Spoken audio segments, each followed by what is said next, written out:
वरदान नहीं, श्राप का परिणाम है महाकुंभ। पुराणों में छिपी हुई इस कहानी को शायद आप नहीं जानते होंगे।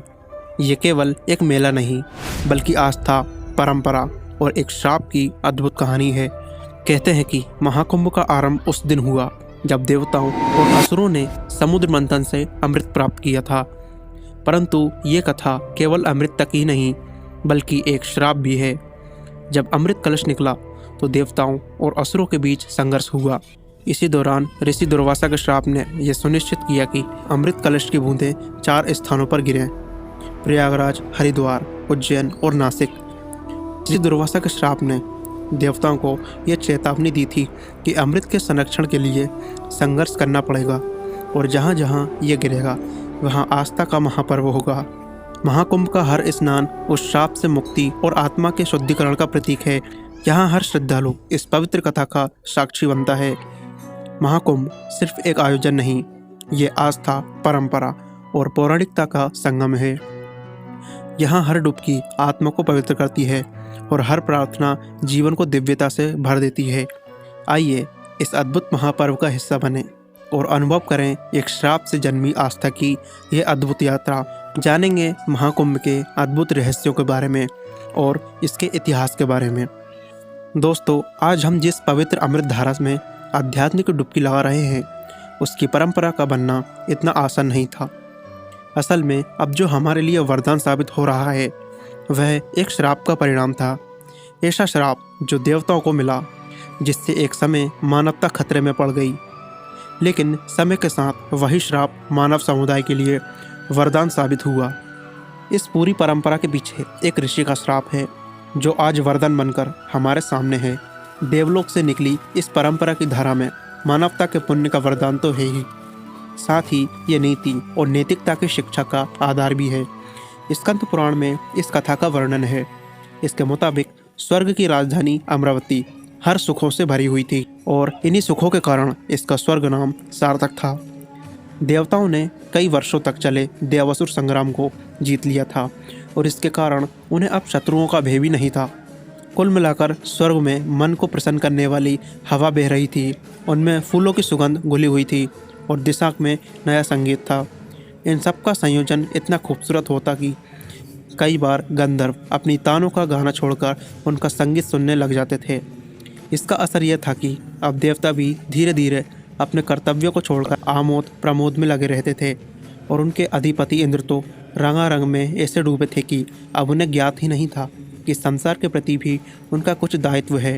वह गंधर्वों से दिन के 8 पहर नए नए राग सुनते और सोमरस के मद में चूर रहते थे।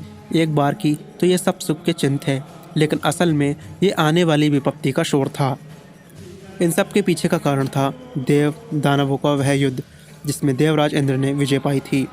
हालांकि उन्हें विजय त्रिदेवों ब्रह्मा, विष्णु, महेश के कारण मिली थी, लेकिन विजय का अभिमान ऐसा हो गया कि वह अब सोच बैठे थे कि कोई आक्रमण होगा ही नहीं। देवगुरु बृहस्पति की चिंता भी यही थी। वह भविष्य की आशंका में चिंतित रहते थे। लेकिन वर्तमान में संकट यह था कि रंगारंग में डूबे देवराज अब ग्रहमंडल की बैठक भी नहीं करते। इससे एक बार फिर संसार का संतुलन बिगड़ने लगा था। सप्त ऋषियों ने इसके लिए चिंता जताई थी, लेकिन अभी हुए युद्ध के कारण वह भी इस शांति को भंग नहीं होने देना चाहते थे।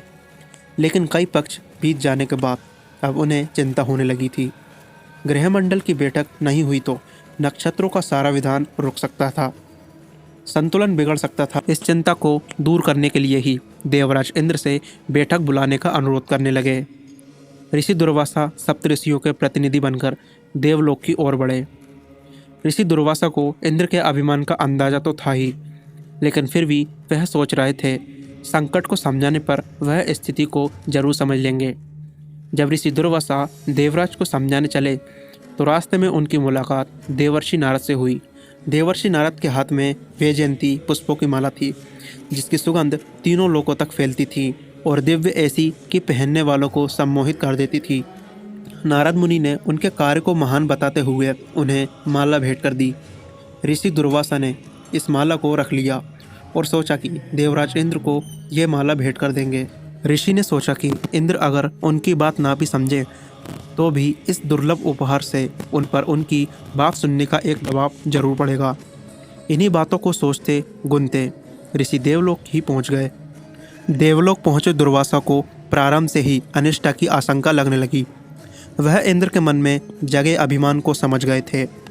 द्वारपाल के सूचना दिए जाने के बाद भी वह अभी तक उन्हें स्वागत सहित सभा में ले जाने नहीं पहुंचे थे। ऋषि ने इन बात को बहुत छोटा मानकर ऐसे विचारों से झटक दिया। इसके बाद जब वह काफ़ी देर में सभा मंडल में पहुंचे तो वहां चारों ओर सिर्फ आमोद प्रमोद का ही वातावरण बना हुआ था। देवराज ने दुर्वासा ऋषि को औपचारिकतावश प्रणाम किया। फिर भी ऋषि ने आशीष में हाथ उठाया और अपनी लाई हुई पुष्पमाला उन्हें भेंट कर दी। इंद्र मुस्कुराए और उस माला के फूलों को महकते हुए कहा, क्या रिसीवर को यह सुगंध की कुछ कमी लगी? ऐसा कहकर इंद्र ने अभिमानवश उस पुष्पमाला को ऐरावत के गले में डाल दिया और ऐरावत ने उसे गले से उतारकर अपने पैरों तले रोंद डाला।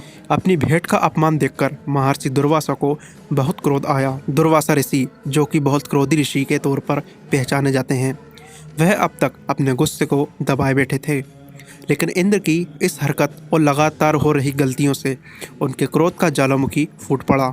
वह गुस्से में जोर से गरजे और कहा कि जिस विजय, ऐश्वर्य और धन धान के अभिमान में तुम नैतिकता का भूल चुके हो, वह तुमसे छिन जाएगा।